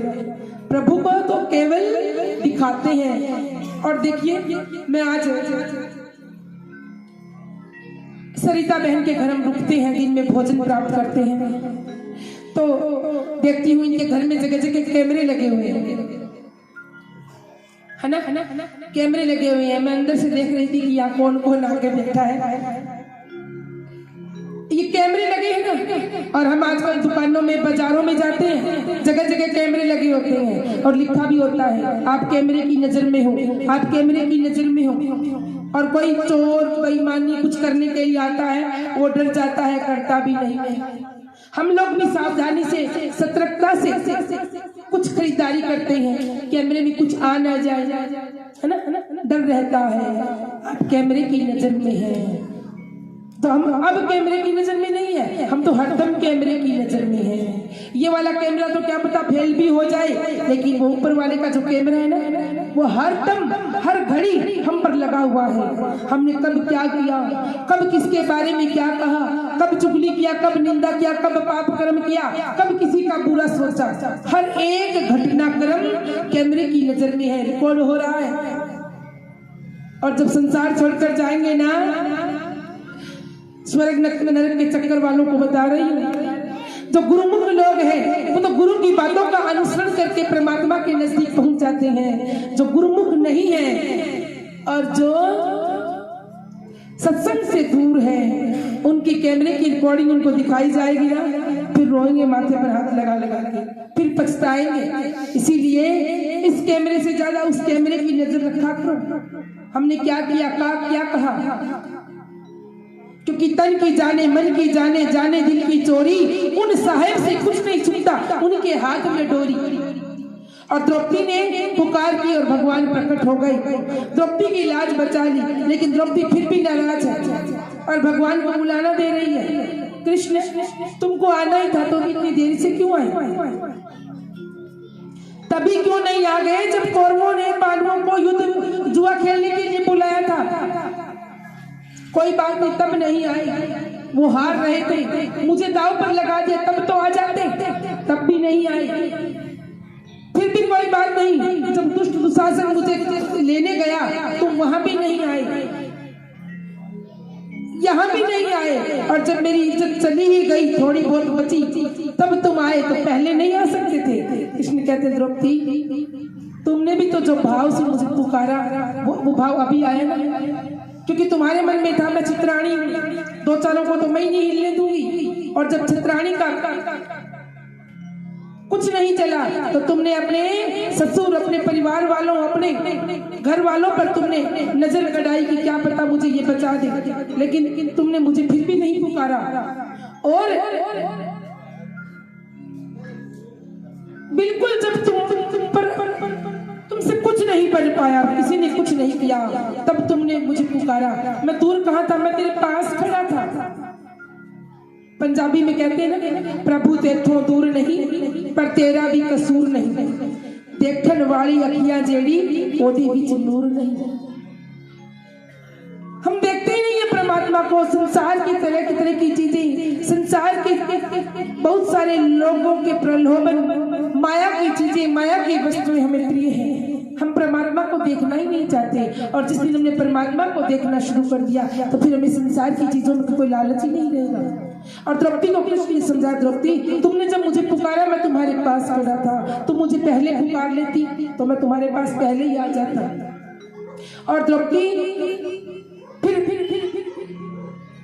एक मीटिंग हुई, और मीटिंग में पांडवों को 12 साल का वनवास और 1 साल का अज्ञातवास दे दिया गया।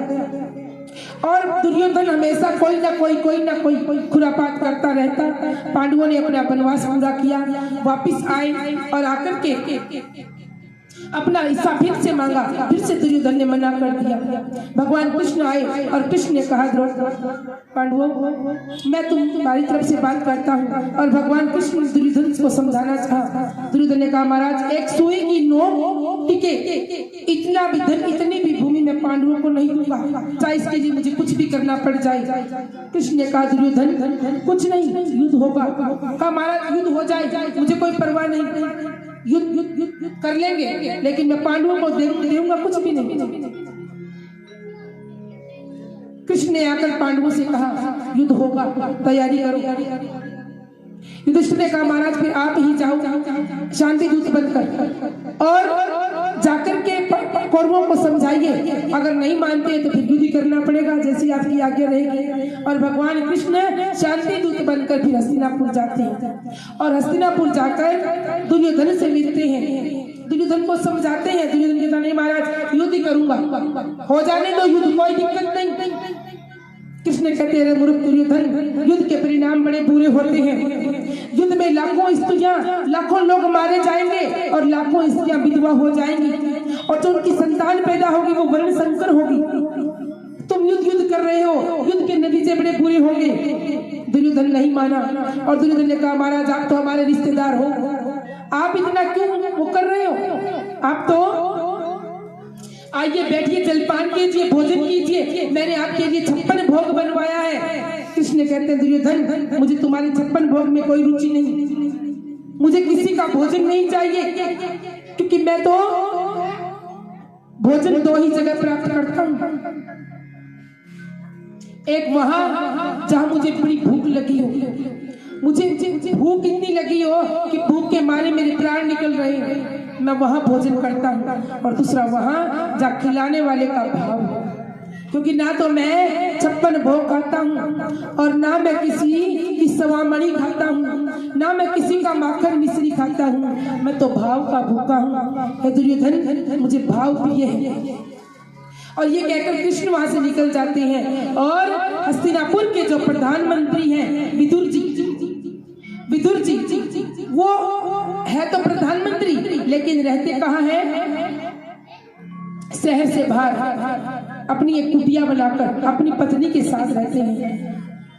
जितना कार्य राजकाज करते हैं उतना देर सही और बाद में अपना प्रभु भक्ति भजन करते हैं। और जब विदुर जी को पता लगा कृष्ण आए हैं तो अपनी पत्नी सुलभा से कहा, सुनो, आज कृष्ण आएंगे और हमसे मिलने जरूर आएंगे, तुम ऐसा करना उनके लिए कुछ जलपान बनाओ, मैं कुछ लेकर आता हूँ खाने पीने के लिए, स्वागत करना। ठीक है। विदुर जी चले गए और इधर कृष्ण आ गए। सुलभा रानी विदुर जी की जो धर्म पत्नी है वो स्नान कर रही है। विदुर जी के घर जैसे कृष्ण आए, आवाज दी, विदुर जी, विदुर काका।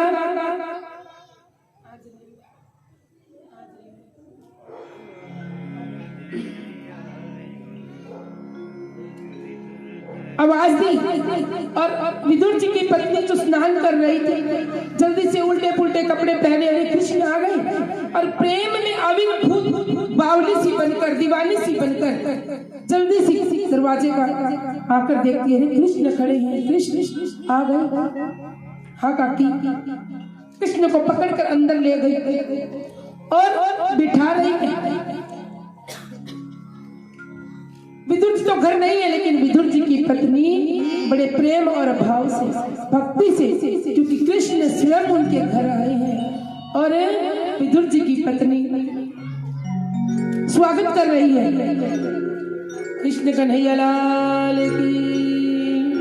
आज हरि आए विदुर घर पावना, आज हरि आए विदुर घर पावना, आज हरि आए विदुर घर पावना, आज हरि आए विदुर घर पावना, आज हरि आए विदुर घर पावना, आज हरि आए।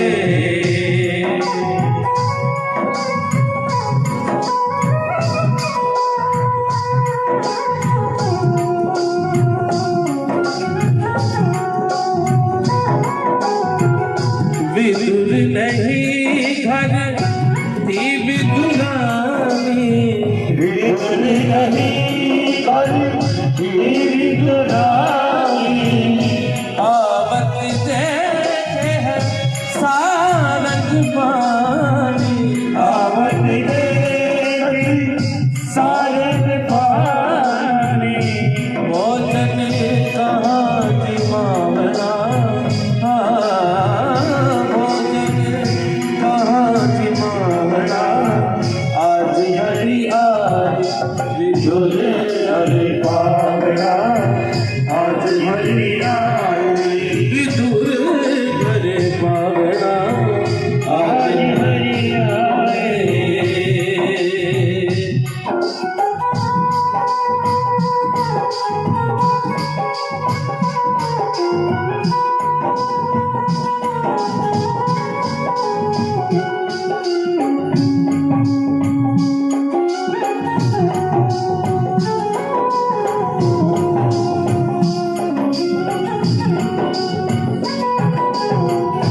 इतने माही विदुर घर आए, इतने माही विदुर घर आए, इतने माही विदुर घर आए, इतने माही विदुर घर आए, विदुरानी पर बहुत रिसाए, विदुरानी पर बहुत रिसाए, घर की लाज गवाना,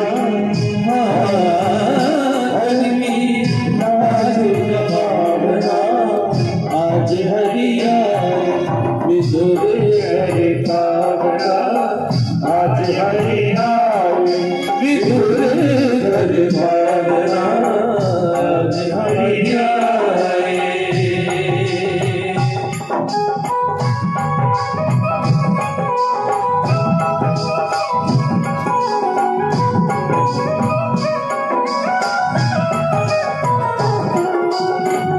कदली कदली भूमि गिराए, कदली कदली भूल गिराए, छिलके का प्रभु जी को भोग लगाए, छिलके का भोग लगाए। हाँ, बड़े प्रेम प्रभु पावना, बड़े प्रेम प्रभु पावना आज हरि आए। विदुर हरि भावना आज हरि आए। विदुर घर पावना आज हरि आए।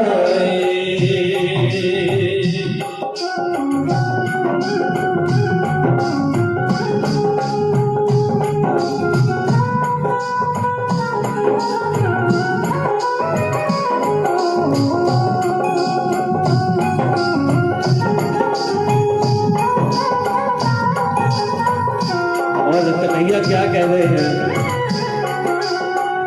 सुनहु विधुर हम प्रेम के भूखे, सुनहु विधुर हम प्रेम के भूखे, प्रेम बिना सब व्यंजन रूखे, प्रेम बिना सुनहु विधुर हम प्रेम के भूखे, प्रेम बिना सब व्यंजन रूखे, ऐसा स्वाद नहीं आना, ऐसा स्वाद नहीं आना आज हरि आए। विदुर कर पावना आज हरि आए। विदुर कर पावना आज हरि आए।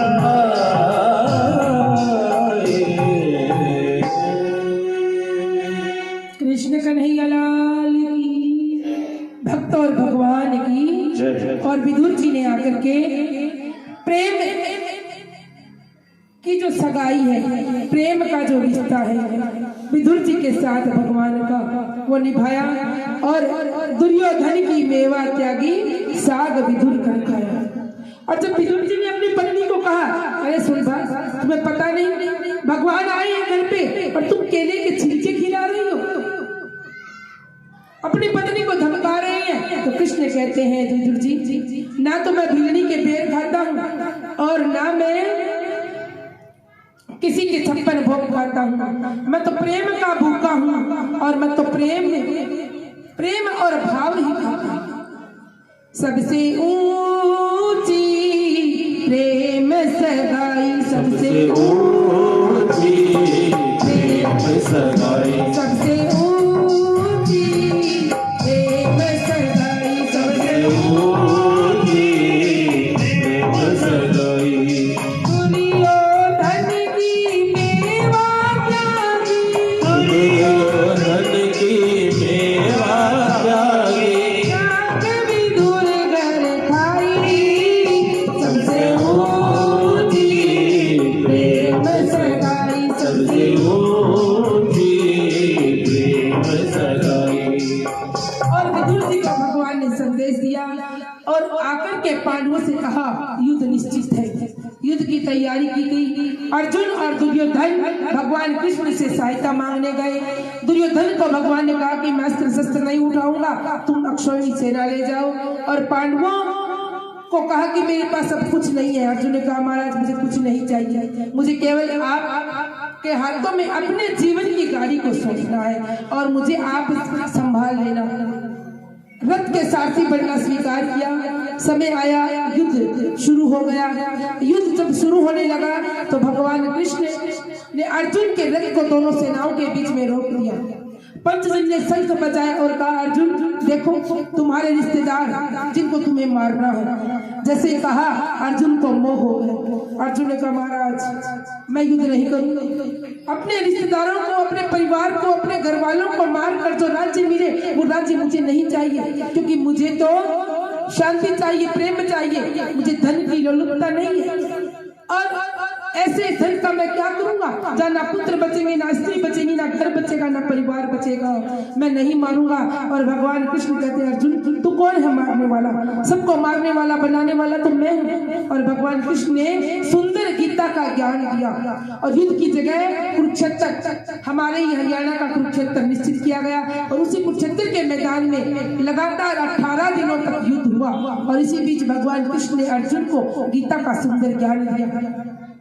और वही ज्ञान लेकर आज सभी साधु संत, सभी धर्म संप्रदाय अपने अपने मत रखते हैं और केवल एक परमात्मा की बातें बताते हैं। युद्ध हुआ और युद्ध में कौरव मारे गए और पांडवों की जीत हुई, क्योंकि भगवान के पक्ष में जो रहता है भगवान हमेशा उसके पक्ष में रहते हैं।